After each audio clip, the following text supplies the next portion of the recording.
Ready to start the afternoon session. Yes. And we have talks, we're now spread out across the world as Majolica goes on its conquering course to Sweden, to Hungary, to America, and to Germany. Broadly in chronological order, we hope. And to start us off, it's a great pleasure for me to introduce my colleague and director, Dr. Susan Weber, who of course is the founding director of the Bar Graduate Center. Susan took her MA degree at the Cooper Hewitt Museum Parsons School of Design here in New York, and her PhD from the Royal College of Art in London. And her research has primarily focused on British decorative arts and design of the 18th and 19th century. She began this exploration with her dissertation on E.W. Godwin, and she's followed this with a remarkable series of exhibitions and catalogues which she has staged, curated, and authored on a whole range of British designers and architects such as Thomas Jekyll, James Athenian Stewart, and William Kent. And over the last few years, she's broadened her interests beyond British culture to include the history of the American circus, and most recently, Swedish wooden toys, an exhibition of which is about to start in Paris in June. So some of her selected recent publications include William Kent, 1686 to 1748, Designing Georgian Britain, editor and contributing author, and of course stayed the exhibition here and at the V&A. Cloisonné, Chinese enamels from the Huan, Ming and Qing dynasties in 2011. James Athenian Stewart in 2006. George Jensen Jewelry, 2005. And Sources, Notes in the History of Art, a quarterly devoted to art history and archaeology. She's the founder and publisher of this that began in 1980 and continues to the present. She's been the recipient of numerous awards, too numerous to mention. And so this afternoon she will talk on Swedish Majolica, Rosstrand and Gustav Berg. Please welcome Dr. Berg.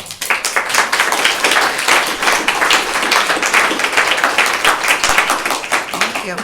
I first want to thank my research assistant, Anna Michaela Ekstrom, who's here today. Without her, there would be no talk on this topic. She was literally my seeing eye dog in Stockholm. Archives, local museums, anything and everything to do about Swedish culture, I've learned from her. So I thank you for all your hard work on. I should tell you that Anna Michaela was working for me because of our Swedish wooden toy show. And, when I heard about the symposium, I went, that Majolica I saw was pretty interesting. So, again, thank you, Michaela.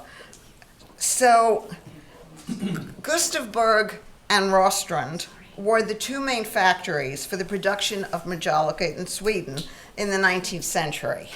And several smaller factories, such as Höganäs and Gothenburg, also produced high-quality Majolica. With the exception of Höganäs, these smaller factories are harder to track, particularly since many of them went out of business by the end of the 19th century. The hunting trophy, named Nimrod vase in the Gustav Berg price current after the biblical hunter, and the jardiniere in the form of a Venetian gondola produced at Rosstrand are indicative of the high level of artistry and technical development in the ceramic industry in Sweden in the last 2 decades of the 19th century. The lavishly decorated urn with a top in Majolica has handles shaped like an English hunter in a riding outfit, and a relief decor that portrays a hunting party as well as a medieval castle.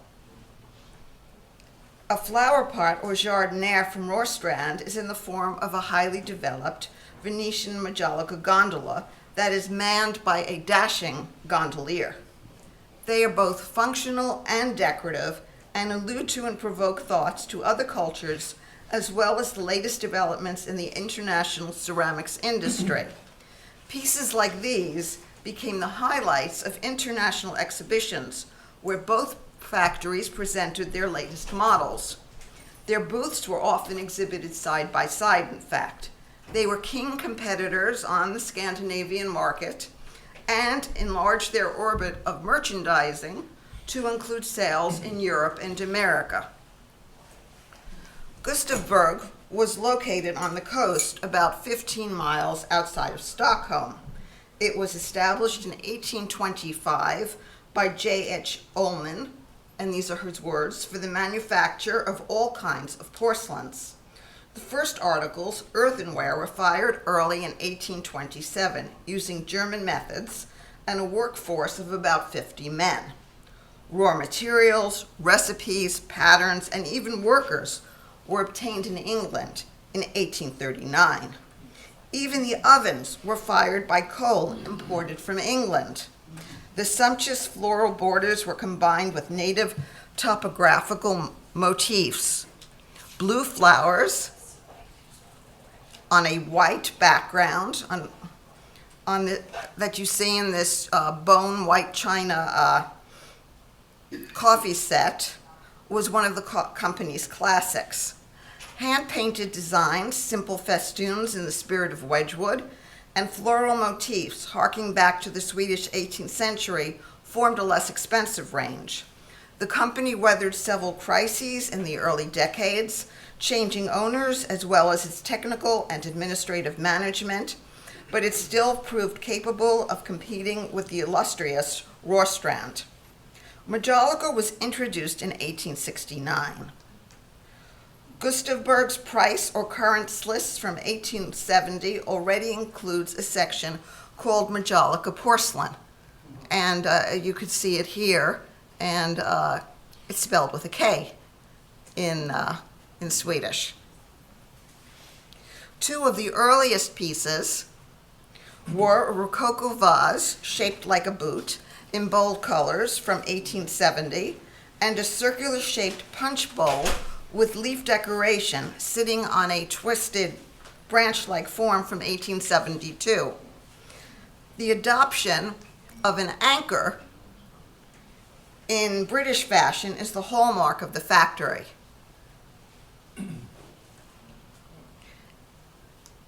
English influence is apparent in many of the Majolica pieces of the 1870s. For instance, the pineapple jug was a direct copy of the pineapple pitcher produced by Minton in 1865. This naturalistically modeled jug with green leaf stem handles and leaf molded rim enriched in ochre glaze was clearly the model. Other Minton models were the cat pitcher, depicting tabby cats, naturalistically modeled, seated on their haunches with a dead mouse under the right paw on a shaped oval green-mounted base. Very close.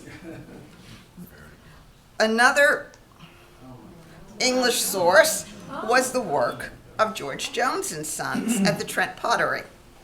A Gustavsberg model is copied almost exactly from the Cheesekeeper of Jones. The keeper is molded to show a thatched straw skep tied with rope at the top to form a knob. It sits on a mottled glazed base made to look like a woven bamboo footed platform. And this article, I don't think, was ever put into general production, and it doesn't appear in any of the price lists, although there are a few instances of it for sale in auctions. Many designs had rustic motifs with backgrounds of basketry and wooden bound urns with molded flowers, birds, fish, and animals. Handles were made like rustic tree branches, rose stems, turned flowers, leaves, and in this sardine box on the left, the handle is formed of a trio of sardines. The jardiniere that you see on the right is made of timber logs with plants and animals sculpted over it. When Swedish Majolica hit the market and broke through as a luxury article from 1870 onwards, it appealed to the expanding middle-class consumer in Sweden. Before this period, luxury goods were imported from France, England, and Germany.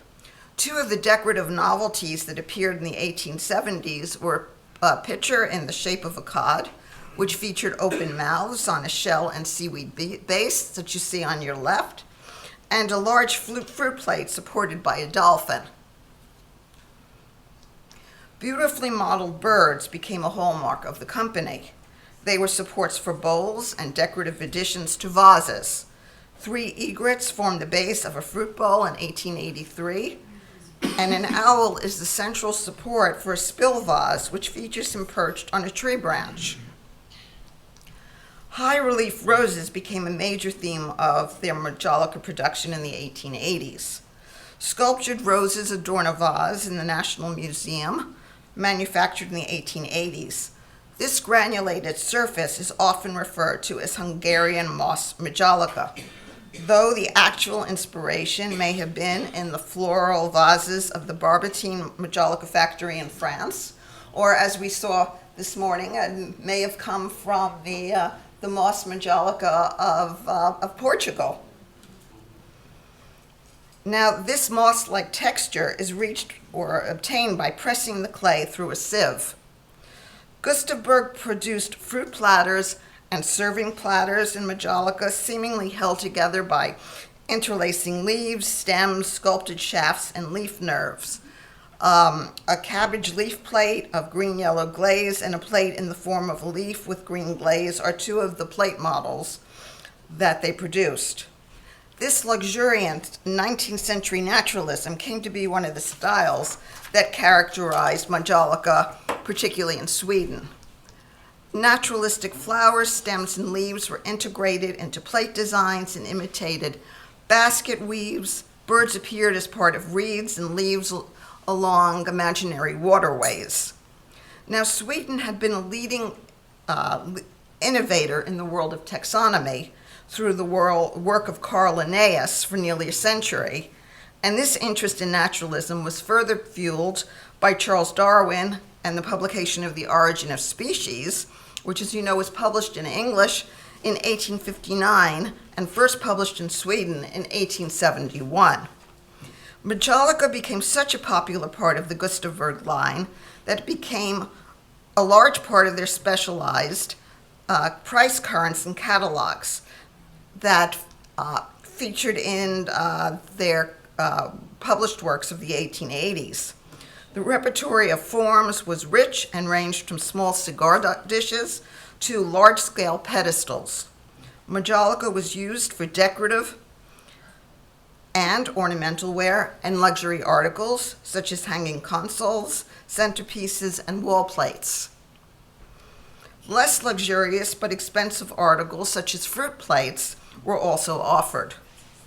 Some pieces were made only in Majolica, while others in many other materials. For example, the pitcher and flower pot listed on the price card comes in various models, including enamel and Majolica glazes. And I don't know how good your Swedish is, but these models come in all sorts of different ceramic forms and with different glazes, and for different prices. Now, Majolica objects became more and more opulent and richly decorated as the years progressed. Renaissance-inspired pieces with elaborate relief decor also became popular models of the company. They fit the sullen and pompous Renaissance revival interiors of the period. These dark, elaborately shaped pieces were derived from English and German examples. A comparison of a Minton pitcher with putti and mermaids from a Gustav picture of 1881 reveals similarities in overall shape, sculptural elements, and architectural detail. Pretty similar. Satirical masks and heads and swelling flower garlands were appreciated ornaments in this Renaissance revival style.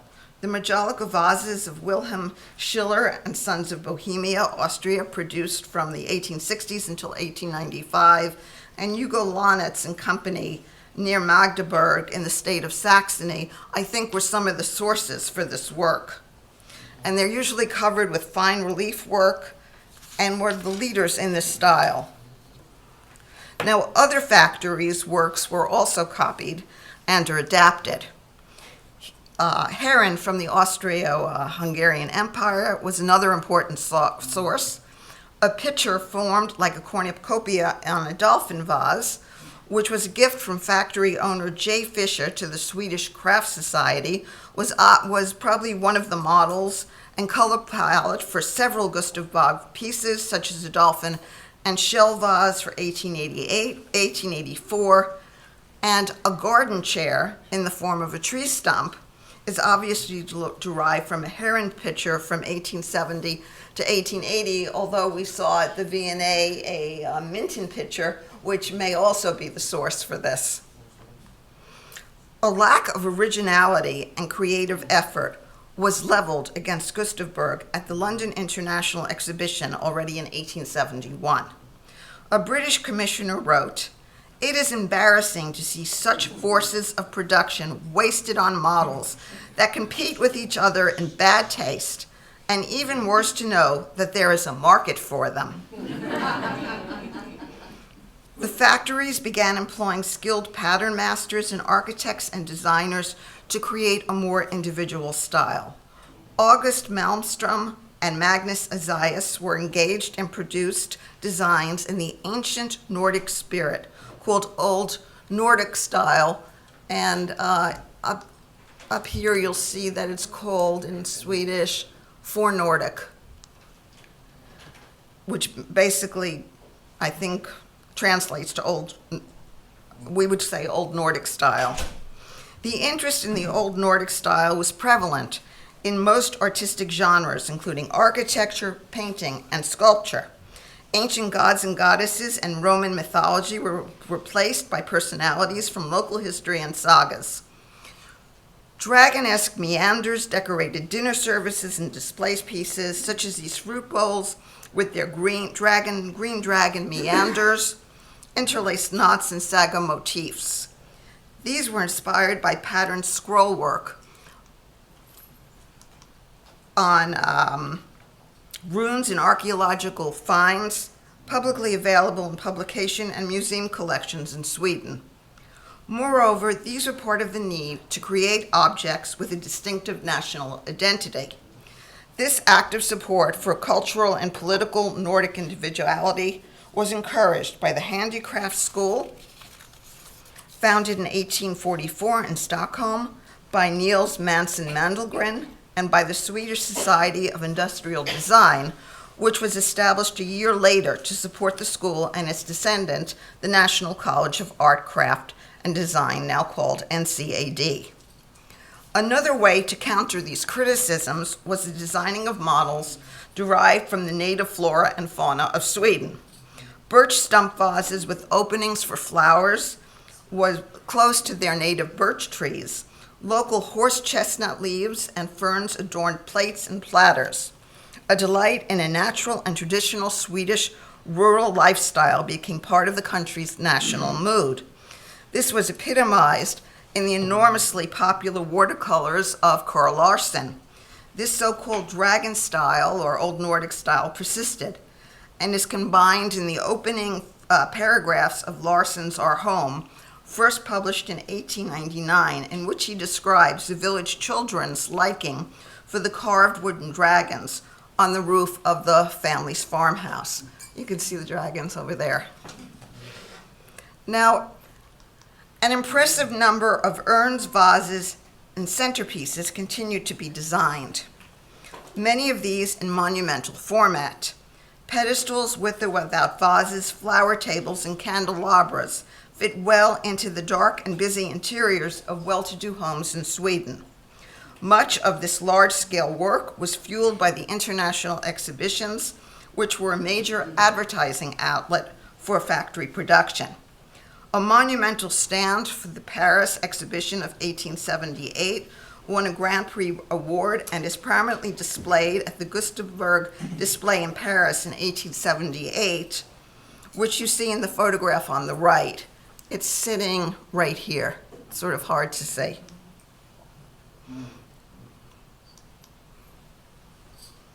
Another photograph shows Franz Ludend working in 1895 on a bowl for a flower table.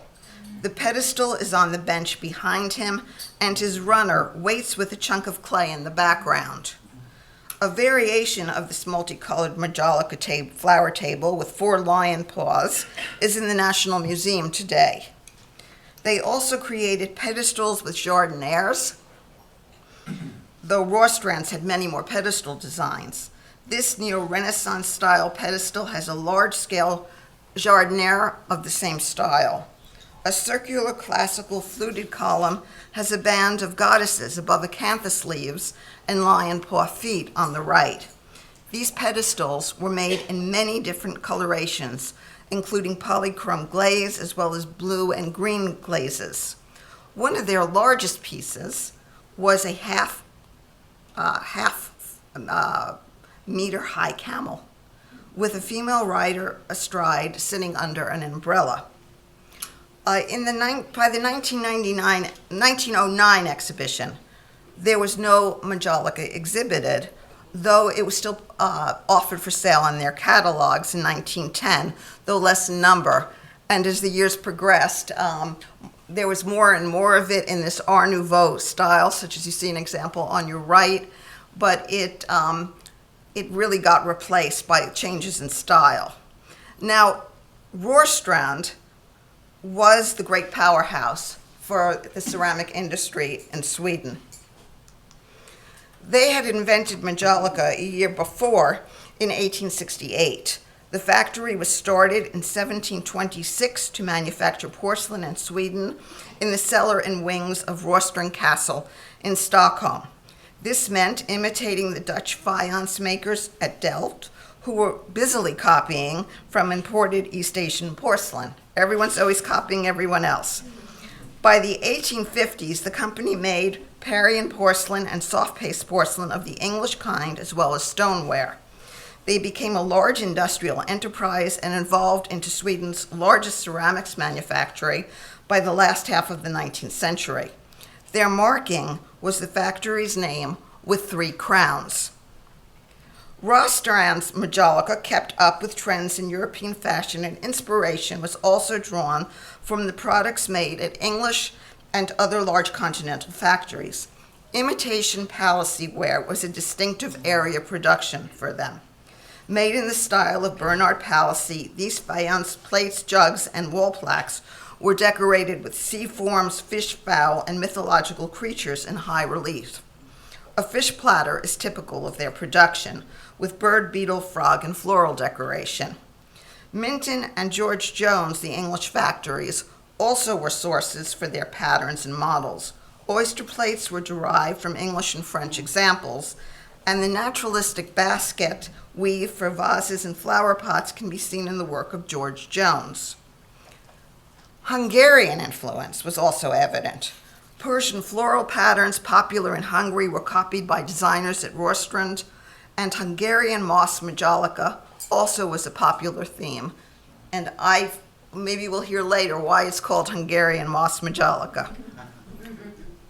The great number of design sources is not so surprising when one takes into consideration that a library at Rörstrand was established, which contained specialized works on ceramic technology and decoration, as well as sample books and publications on ceramics from other countries, such as France, England, and Germany, and even works on Chinese porcelains and Japanese arts.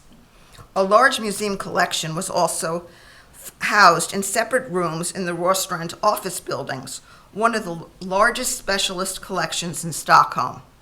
The Rörstrand Workers' Museum was accessible to the artisans employed in the factory for study purposes. These would be sold around 1926, however, when the company moved to Gothenburg. Now, Meissen may have also been a source for designs. Mice in vases decorated with branches of flowers were probably the source, I think, for Rosstrand's vases with raised relief flowers, such as you see an example here. Now, Renaissance pieces were typical of their production and were created in everything from tea and coffee sets to two-handled urns with lids.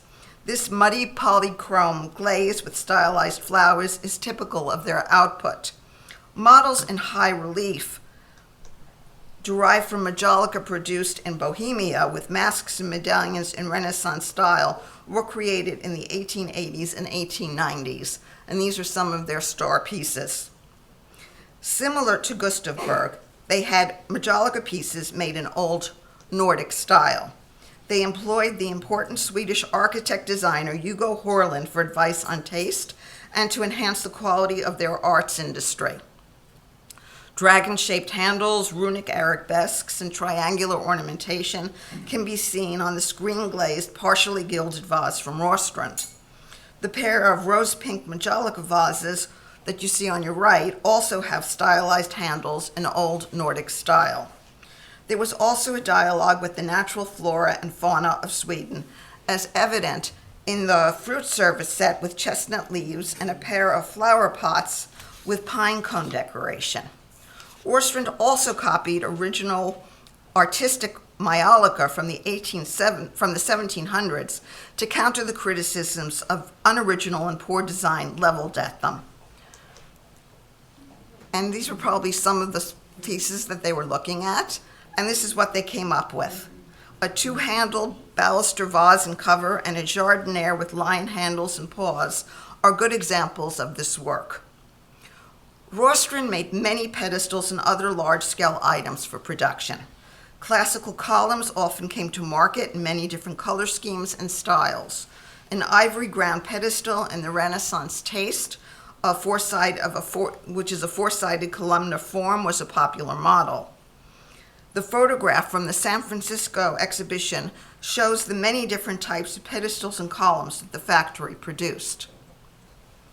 Rosstrand's, being a larger manufactory than Gustavsberg, produced a greater range of Majolica, including useful toiletry articles. Price currents of the 1870s already show this sizable body of work. Chamber pots and complete washing toilet sets were part of their production. By the 1880s, they made their most elaborate, large-scale pieces, such as a 48-piece dinner service. I would love to see one. And a massive elephant, 51 centimeters in height, with a driver and howdah. There was much copying between the two factories. There is a great similarity between these fruit platters with egrets on one and herons on the other, forming their bases. And it's often difficult to tell a Gustavsberg fish-footed seashell form compote from a Rosstrand one. Now, stoves, such someone brought up earlier, made of Majolica, were produced by Rostrands as well. They were not the only firm in Sweden to produce them. Petersons and Lundgrens were two firms that specialized in stove production, we know, and stoves heated most homes and were an essential furnishing item of a well-to-do home in Sweden. They were even used in office buildings. The production of tiled stoves increased until World War I, when heat carried by water began to substitute the heating of rooms by fires and stoves. Rostrands created some spectacular Majolica specimens, with many made by important architects and designers. Another distinctive area of production was kerosene lamps in a polychrome palette with raised floral decoration. Majolica's heyday at Rostrands was in the 1880s and 1890s. By the 1890s, they invented a glaze in striated colors, and Art Nouveau floral forms took over. By 1910, Majolica was phased out of their production line. Now, the Majolica work, in conclusion, of Gustavsberg and Rosstrand is little known outside of Sweden. The wealth of literature on these two prosperous manufactories, which is mostly in Swedish, though contains little on Majolica production, even though if you go through their company records and archives, It was a significant part of their output in the last 2 decades of the 19th century. The National Museum in Stockholm, the Gustav Berg Porcelain Museum in Varmoda, and the Rosslyn Museum in Lidköping contain important collections of this work. As interest and collecting activity in Majolica continues to grow, more and more Swedish manufactured Majolica is coming to market through antique shops and auction sales. Swedish Majolica, however, is still an understudied area of ceramic history in the Nordic countries and beyond. Thank you.